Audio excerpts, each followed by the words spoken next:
Hello. Thank you so much for clicking on the video. And hi, I'm Sketchy. And today we are going to be reacting to some I guess Arknights video. Arknight video, no, that doesn't make sense, but Arknights videos. So, this is posted by Only the Divine. Remember to go subscribe to them and like their video. And this is top 10 tips every new player needs to know in Arknights.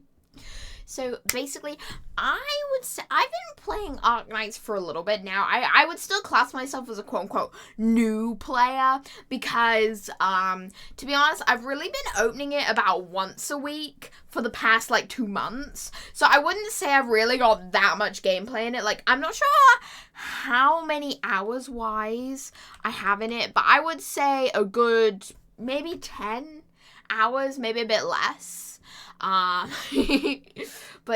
no, I've been trying to use it more, but at the moment it's yeah. But I thought, so because of that, I thought, why not? Because my gameplay is let's just say not very good. When it comes strategy-wise, I'm not very good with all of that, you know? So, I thought this video would be good. This was actually recommended to me by some of you on the Discord. And this is 10 tips every new Arknights player needs to know. I think I just read that, but basically I thought, hey, if this gives me some strategies, some tips, that's all I need, you know? Alright, let's see. Let's get onto this! Masses Travel Limited event in the late Limited Company crossover, it's no with the upcoming release of the Masses Travel Limited event in the late Limited Company crossover, it's no surprise that Arknights is having a surplus of new players. In this video, I plan to cover some basic essentials that everyone needs. Oh yeah, and I just wanted to say, I don't know if anything in this video will be outdated since this was posted about 5 months ago, and I presume other than adding a few new characters in, it's not going to be that much different, but I thought I should just tell you guys that. Starting out. With that said, if you like what you see, consider enrolling the channel, as it helps out a ton. Number 1, knowing how to build a squad. Squad building is the most basic fundamental. Yeah, and I feel like it's there are a lot of good YouTube tutorials on that. I haven't really looked up any. I know someone told me to look up some. To be honest, I just kind of stick any 6-star I have on a team and call it a day. Of the game, and I can't express how important it is to bring some vanguards. Vanguards are going to be your map openers, but also your main source of early DP generation. Because they're cheap. The cheaper the better, I say. The cheaper the better. Invest in some medics, defenders, DPS, and some ranged tele operators, whether those are snipers or casters. It's also important to not have too many of one class, as you may fall short of essential roles to be fulfilled. After that, yeah, for me, at the moment, I basically have one healer on my team.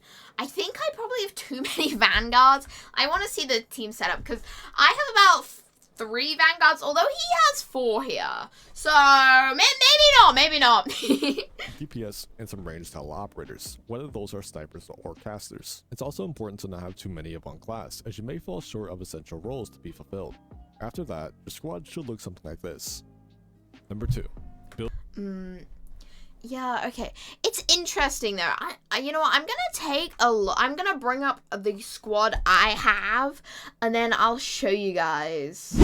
My squad compared to his, I would say, I might have a little too much of, I might have a little bit too much of DP. Well, I know it's not called DPSs in the game, but I might have a little bit too much of them. Yeah, 1, 2, 3, 4. Yeah, that's a little bit unbalanced, I would say. Remove some. Operators. Those are snipers or casters. It's also important to not have too many of one class, as you may fall short of essential roles to be fulfilled. After that, your squad should look something like this. Number 2. Build low rarities. On the topic of building, it's extremely important to raise some low rarity operators. Comparing raw stats, their numbers aren't inadequate. Yeah, I think 3 stars, especially for Vanguard, are pretty good, I would say, you know? I don't know if you can get anything higher than a 3-star Vanguard. No, you can. Don't mind me yapping.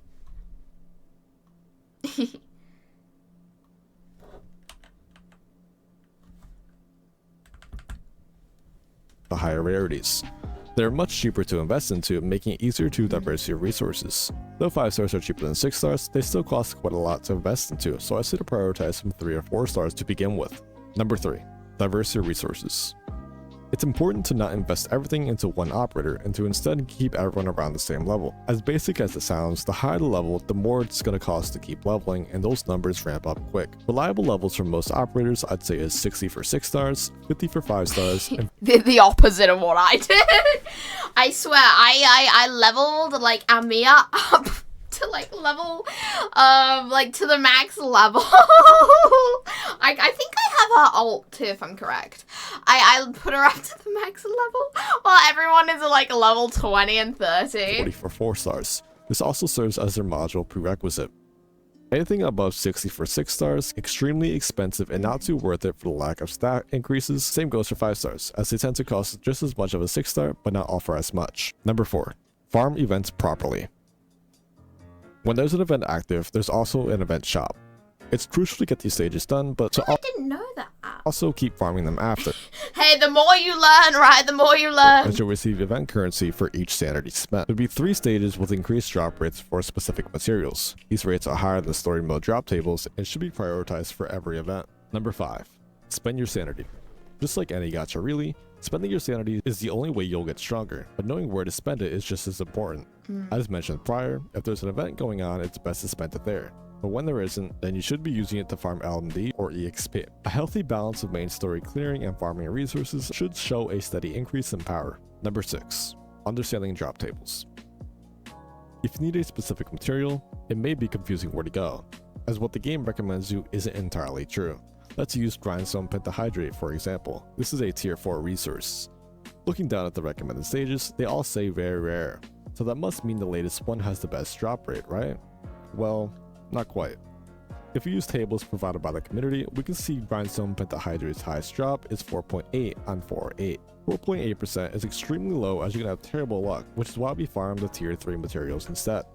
Tier 3 grindstone has a 45.4 on 1012, but you'll need tier 3 Rock and tier 3 devices as well. Combining these rates, it's clear to determine it's much more efficient to go up to tier 3s and craft them into tier 4s respectively. Number 7. Build your base.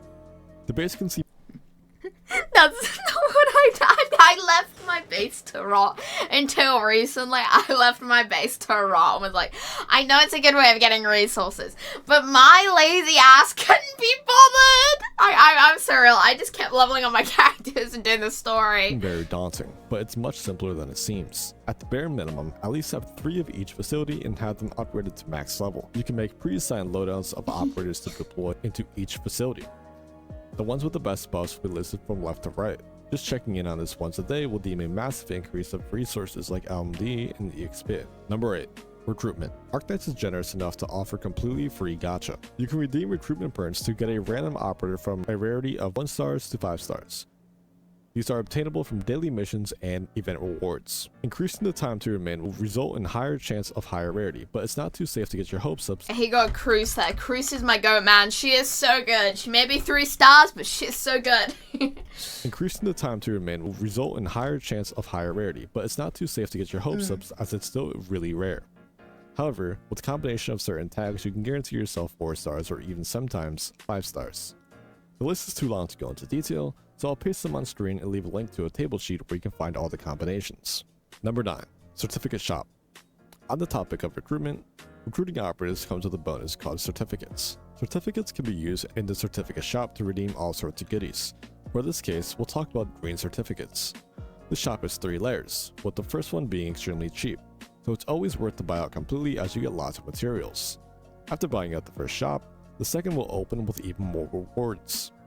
Prices will be much more expensive from here, so I only recommend buying the headhunting permits or other materials if you really need them. Number 9.2. Certificate Shop. Yellow. The yellow certificate shop is a little more expensive to play with. There's only really 2 things you'll want to buy here, an operator or the recruitment tickets. Genuinely, I have not been in any of these. I think I might have done the packs, because they give away some free packs. That's the only thing I looked at.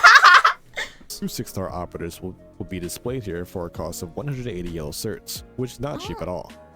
I recommend only buying them from here if you really like the operator. Otherwise, I'd go all out on the headhunting permits.